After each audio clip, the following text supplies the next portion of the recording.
Ouch! Help me! I could only moan softly, protecting my aching back and legs. The moment I returned to my apartment and entered the parking lot, the car that had been stopped in front of me suddenly sped towards me. There was no time to avoid it. The car hit me, and a dull thud echoed through the parking lot. I fell hard on the asphalt, hitting my back and buttocks, enduring the pain until I could no longer bear the pain in my thigh. It seemed I had cut my thigh on the asphalt when I fell, as blood steadily seeped out. As the shocking sight threatened to make me lose consciousness, I heard the sound of the car door opening. It was my husband, Charles, coming from the passenger side. Charles. Even as I called out to Charles with a trembling voice, our eyes did not meet. Charles, who had approached the front of the car, only had eyes for the front bumper that had hit me. Despite my calls, Charles meticulously inspected the car without responding. Finally, he stood up, approached the driver's seat with a gentle smile, and spoke. The car's not damaged. Are you okay, Mom? That must have been scary. It seemed he was more concerned about his mom, Deborah, who was pale in the driver's seat, than about me, bleeding in front of him. A surge of anger rose from the pit of my stomach, and then, my name is Melissa. I'm a 25-year-old office worker. I moved from a remote island in Hawaii to a university in Washington State and got a job at a company near the university. I started dating Charles, a salesman who visited our company, and we got married just 1 month ago. Even if you continues to work, what should we do about where to live? I've been thinking maybe we could start building a house from now. It's not necessary to decide now. Let's rent an apartment first, then look for land and discuss what kind of house to build. But I do want to live in a house someday, so let's start saving for it. We were happy just talking about the future. Charles was an only child. His family consisted of just Deborah. A few years ago, his father, Daniel, passed away, leaving him and his mother living together. As we were about to get married, we were looking at various apartments. But then, Deborah suggested we live with her. I was hesitant about living with her right after getting married, but he immediately conveyed to her that we would not be living together. Instead, he said he was scared to leave her alone and wanted to rent a house near the in-laws' house. Thinking it was better than living together, I agreed.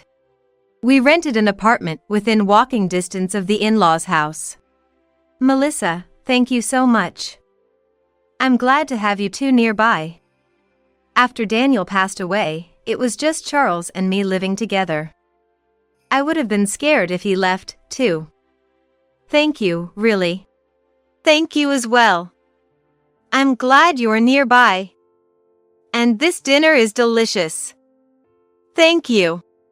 Don't mention it, dear. Food tastes better when there's more of it, so don't worry about it. Since we were within walking distance, Deborah frequently checked in on us. Knowing that we were a dual-income couple with overlapping busy periods, she would bring over homemade meals once a week. Honestly, with both of us coming home late during busy periods, it was a relief to have her dinners. She was kind and a good person, and I was happy to have found such a wonderful partner. My mom has been talking about Charles and Deborah since the family meeting. They are nice people. She was very happy to see them. Charles and I have been getting along well since our marriage. On weekends, we often go for drives.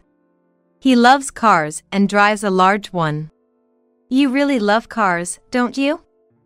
I've never met anyone who loves cars as much as you do.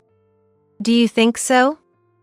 My car is always clean, right? I think it's necessary to keep it clean, especially when I'm driving you. Riding in a clean car, as he says, is indeed a pleasant experience. I love these moments with him.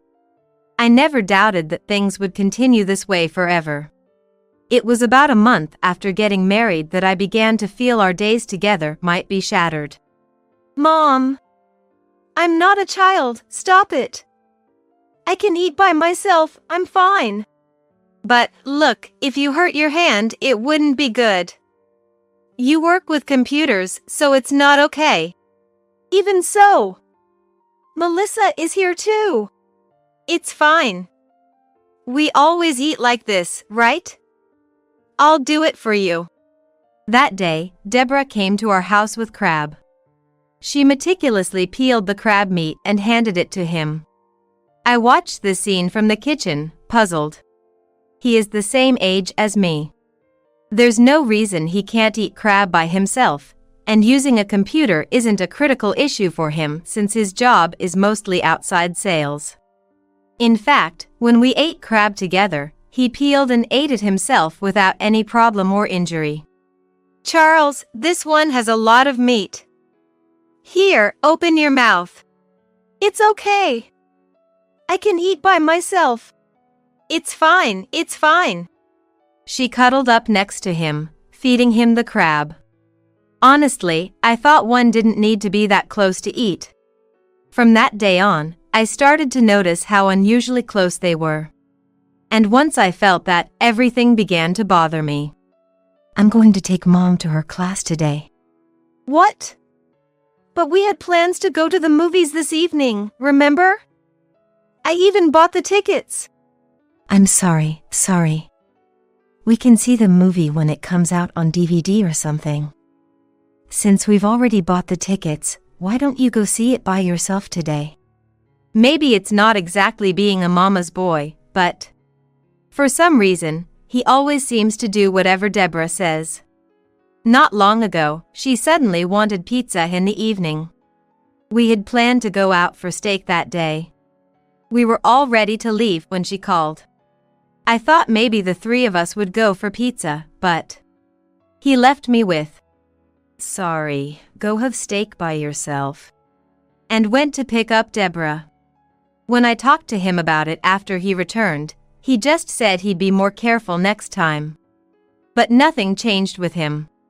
Whenever my plans with Deborah overlapped, he would prioritize her for some reason. And she naturally accepted this. Furthermore, she seemed to try to stay as long as possible near him.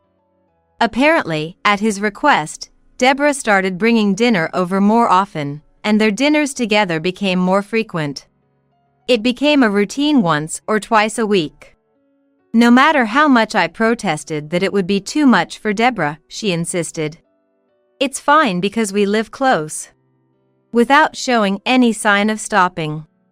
Moreover, on weekends, she would invite us for tea time or meals at the in-laws' house. Naturally, our time as a couple decreased, and I couldn't find time for household chores I wanted to do over the weekend. If I said I wanted him to go alone, her strong wish would lead to me being invited as well. Whether she came to our house or we were called to the in-laws' house, the message was the same. Deborah began to make snide remarks about my inability to do household chores. "Melissa, I understand you're a dual-income couple, but you should at least make dinner properly. Relying on frozen food is a failure as a wife." I'm sorry, when I come home late, he prefers to buy his favorite frozen food. What is that? Not only do you not cook properly, but you're making your husband do the grocery shopping for dinner? I can't believe it. Do you know how busy Charles is? As his wife, you should at least consider the family's nutrition and make meals. She was shocked at my words. Then she crossed her arms and looked up at us, starting to speak in a strong tone. Basically, I'm the one who makes most of your dinners. I started doing it once a week because I knew you were busy, but then it became 2 or 3 times a week. And on weekends, you eat at our house, so there's hardly any chance for you to make dinner. Everyone's busy, so using that as an excuse just won't do. I couldn't hide my sigh at her words. Whose fault does she think it is that I even have less time to make dinner? It's Deborah who keeps bringing meals we didn't ask for, insisting on it despite our refusals. When I'm about to retort, Charles steps in front of me and glared at me. "That's right, Melissa. Mom's cooking is delicious, but you can't just rely on that. Having her bring food over puts too much burden on her. And relying on frozen food all the time isn't healthy. From now on, try to make something yourself, even if it's just a little." Well said, Charles. You need to properly train your wife. After all. But Charles, it's not like I hate cooking, you know? I know. I love Mom's home cooking the best. And then, they create a world just for the two of them. They don't notice me standing there, not saying anything, watching them with cold eyes. Melissa is a young girl, so it's understandable. Even if she had the time, I wouldn't expect her to be able to make delicious meals. She probably can only make menus that are too salty and not nutritious. That's right. She likes steak, so she often makes meat dishes. Plus, she is a bit naive about the world. Meat isn't everything. You need to think about vegetables and get a balanced intake. She can't think about nutrition yet. She doesn't have the experience as a wife like Mom does. He joins Deborah in mocking me. What an insult, it's ridiculous to even argue back. I wish they would just leave, but if I stay silent, she is not very friendly. Then again, they both make fun of me. If I ignore that too, eventually, Deborah, satisfied, goes back to her house. As soon as she leaves, Charles starts playing games on his mobile phone, and I confront him. Hey, what do you want? Making her bring over food we didn't ask for, then getting mad at me for not cooking. It's because she always brings so much that I can't cook. And both of you nag about cooking and cleaning, but don't you realize that because she comes over so often, I don't even have time for that? If you want me to do it, then don't invite her over. If you prefer her, why don't you just go back to your parents' house by yourself? He looks at me and laughs dismissively. What, are you jealous? Our family has always been close, and that's well regarded by our neighbors. Besides, you could learn and improve your skills if you got taught by Mom. Instead of saying cold things like, "Don't invite her over," why don't you get her to teach you? What? I'm at a loss for words at his irrelevant response. He doesn't seem to expect a reply from me, as his attention returns to his mobile game. I feel a heavy sense of despair.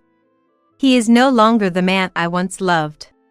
After a while, I start to argue back against her, ready to be disliked by her. But she keeps coming over. "I'm teaching you."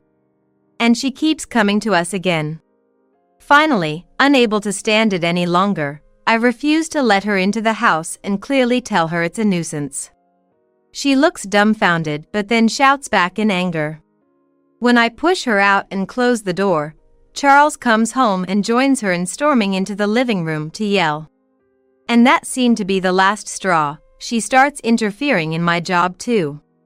Melissa, can't you cut back on work a bit? The house isn't tidy on weekdays. You need to keep it cleaner, don't you? Today is Charles's day to clean up. So please tell him that. What are you thinking? Making your husband, who works outside, do house chores. I work outside too. Since we both work outside, we both do the chores. She might understand being a dual-income couple, but she strongly believes housework is the wife's duty. So, she thinks I'm pushing all the chores onto him. She sighed deeply, as if exasperated. Melissa, there's a difference in income between Charles and you. Isn't it normal for the one with the lesser income, in this case, Melissa, to take on more household chores? If you can't do that, you should consider becoming a housewife. Unfortunately, our incomes are almost the same. and on his salary alone, becoming a housewife isn't feasible. That's why I have to work too. We both work full-time and come home around the same time. And you still say I should be the only one doing the chores? It's not about when you come home. You have no respect or appreciation for your husband who earns for you every day. Without waiting for my response, she exaggeratedly waves her hand and sighs as if she's had enough. I wanted to retort that there's no appreciation or respect coming from him either, but she wasn't even listening to me anymore. Even as my conflict with she escalated to this point, Charles never once listened to my side. Instead, he would join her in blaming me, and he stopped doing any household chores, eventually spending more time at the in-laws' house than at home. If I tried to point this out, he would start berating me furiously. So, I just watched him leave. It was easier for me to let him spend his time at the in-laws' house than to force us to be together. One day, I came home early from work, walking from a nearby company. Just as I entered the apartment complex, I saw Charles and Deborah about to leave in our car parked in the lot. Disliking even the idea of greeting them, I tried to walk away quickly when the car in front of me suddenly accelerated towards me. Unable to outrun the car's speed, I was knocked down. Fortunately, my head wasn't hit, but looking at my aching leg, I noticed it was bleeding. It seemed I had cut my skin on an asphalt protrusion when I fell, causing blood to pour from my thigh. As I was panicking about the blood, I heard the car door open. It was only Charles who got out. He left the passenger door open and started carefully inspecting the spot where I presumably made contact with the car, never once meeting my eyes. Deborah, looking pale, was in the driver's seat and didn't even try to get out of the car. Hey! When I finally called out to Charles, who was still checking the front bumper, he stood up. The bleeding was still going on, and as I thought about needing to go to the hospital, Charles, without turning to me, walked towards the driver's seat. The car's not damaged, so it's all good. Mom, are you hurt? That was scary, huh? Are you okay? I was dumbfounded. Here I was, bleeding, and all he cared about were the car and Deborah. Deborah said, "I'm okay." To which Charles smiled gently, then tried to get back into the passenger seat. Finally, he looked at me. Hey, don't sit in the middle of the road. You're blocking the cars, aren't you? His lack of concern infuriated me. Don't joke around. You hit me and I'm injured, and that's how you talk? You're the one joking. You suddenly jumped out, so it's your fault you got hit. And then you fell and blame Mom. What were you planning to do if the car got damaged? I couldn't believe he could be so inhumane. To hit someone, injure them, and then claim the injured party is at fault. Without a single word of concern for me, he continued to gesture for me to move to the side of the road. Caring about the car when someone's bleeding. You saw me in front of you, right? Yet you drove into me at that speed. It's wrong to accelerate like that in a parking lot. If it were someone else, would you say the same thing you're saying to me? Huh? You're not a stranger, you're family. If I hit you, I'm the one paying for the repairs, get it? Hitting you doesn't benefit me a cent, understand? Benefit? You're the one who hit me. Why should I be blamed? As Charles and I were arguing, Deborah finally got out of the driver's seat. She approached me, standing intimidatingly tall, and looked down on me. Melissa, do you have any idea how much his car costs? To think you can say such things after running into it yourself. Apologizing first is the common sense thing to do. I was so astounded I couldn't speak. It was a clear example of being speechless.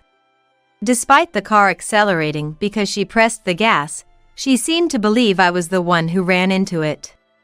Why are you still sitting there playing the victim? This happened because you weren't walking on the side. As he said, it's your fault. That's right. It's Melissa's fault. Just go home and take care of the house. That's all you can do right now. I was left speechless by their words. They insisted that I had run into the car at a tremendous speed. Their absurd claim made my head spin. Annoyed with me for not moving, he roughly pushed me to the side of the road. Ignoring my groans of pain, he drove off. Immediately after, someone rushed to my side.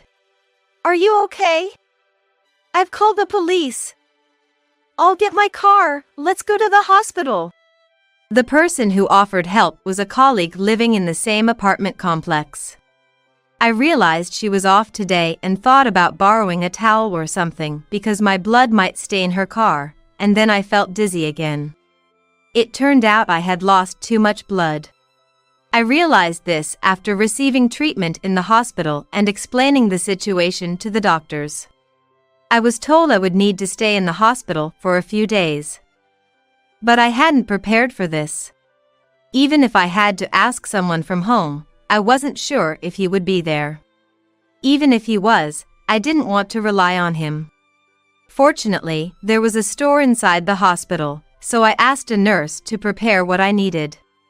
After informing my workplace and thanking the colleague who brought me, my phone started vibrating. It was a call from Charles. I had no intention of answering, but because I had just been on the phone with my colleague, I accidentally tapped to answer, and his voice came through. Finally answered. Do you realize how much trouble you've caused Mom, and yet you ignore calls from your family? What?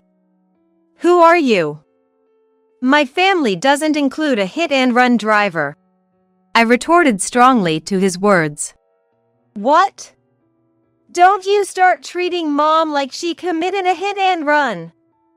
The whole neighborhood is buzzing with rumors that she did it. The police might come too. You reported it, didn't you? Just tell the police and Mom it was a misunderstanding. It was a hit-and-run since you drove away after hitting me. And I didn't report it. He raised his voice in frustration when I told him it was my colleague who took me to the hospital. Well, just tell the police it was your fault, and it'll all be cleared up. Come on, hurry up. I have to be hospitalized, so that's impossible. Besides, you were in the passenger seat, right? Do you really think I ran into the car and fell? He fell silent for a moment after my retort about playing the victim. But then he spoke to me as if scolding a child. Look, Melissa. If it turns out Mom made a driving mistake and hit you, what do you think will happen? Mom might become too scared to drive again. Wouldn't that be pitiful? That doesn't make sense. Someone who drives that dangerously shouldn't be driving at all. Why would you say that? Just tell the police you weren't looking where you were going, and it'll all be settled. We're supposed to help each other out in times of need. With a sigh that seemed almost audible over the phone, I took a deep breath. It seems your idea of family and mine are different. I'll send the divorce papers once I'm discharged.